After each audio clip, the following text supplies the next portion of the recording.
amplified by us talking about Africa so much as opposed to talking about Rwanda, Zimbabwe, Ghana? Should we be, is our illiteracy in this level so obvious that it's a real problem? And do these kinds of summits that bring everyone together do a disservice to that kind of getting to know each country more distinctly? I think for the United States, and I'll repeat it, and I used to repeat it all the time during my tenure, what really is behind the failure of effective engagement with Africa is the disrespect of the Africans. That's where the problem begins. If we cannot accept, if the United States cannot accept Africans as equal partners, if the United States, for example, let's look at this particular meeting, this particular summit. There was no defined agenda.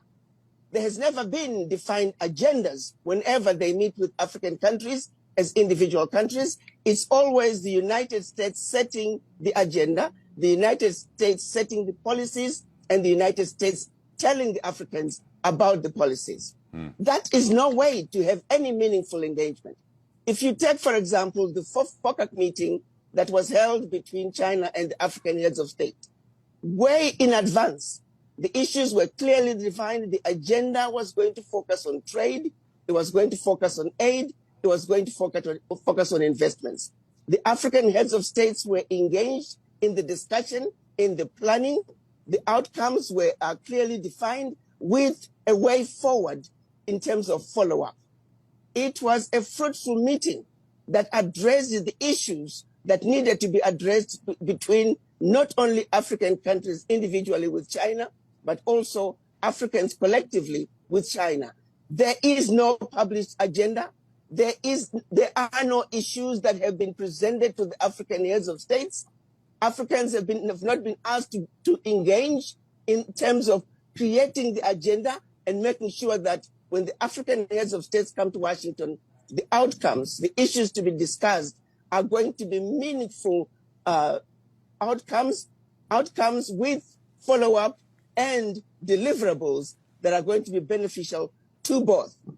It remains a one-sided conversation with the United States telling the Africans the agendas and the policies. The Africans are not on the table to discuss issues pertaining to us, wherein lies the problem.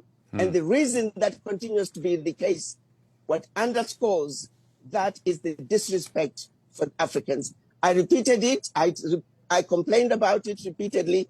It is a serious problem. The United States must understand that Africans are not going to take it anymore.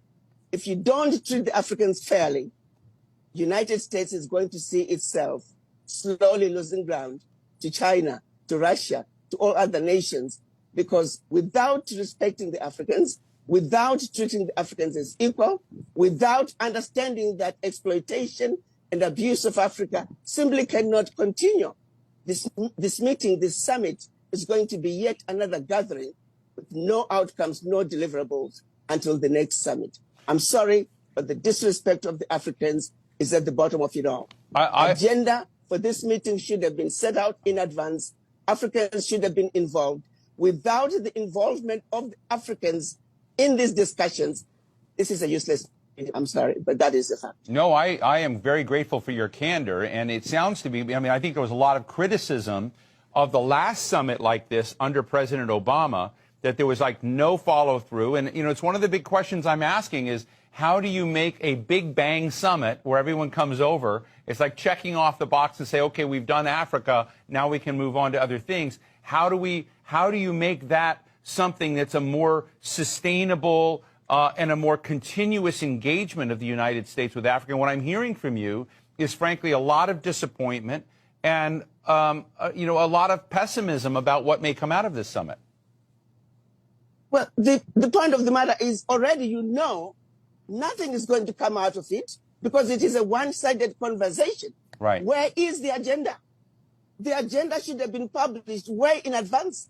The African leaders should have been given an opportunity to also state their position so they can come up with an African position that can then be discussed alongside the American position.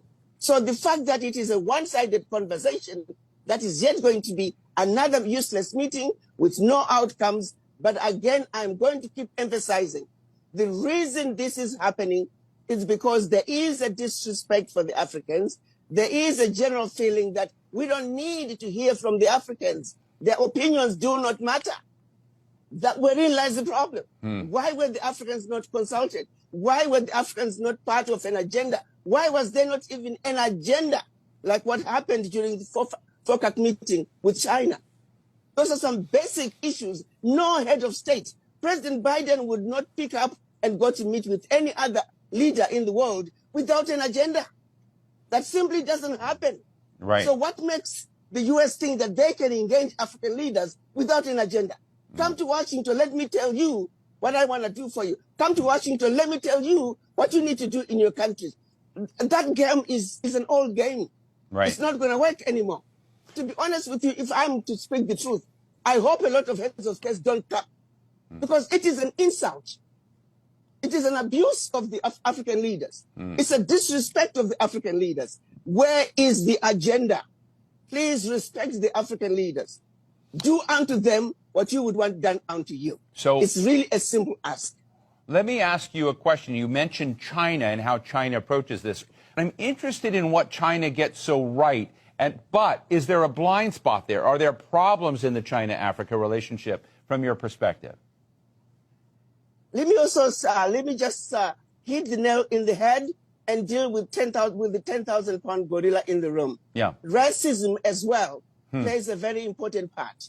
The disrespect of the Africans also goes back to a lot of the people who work in the U.S. government, not all of them, but there's a significant of them who automatically assume that Africans do not know what they're doing. Africans need help. Africans need to be told what to do.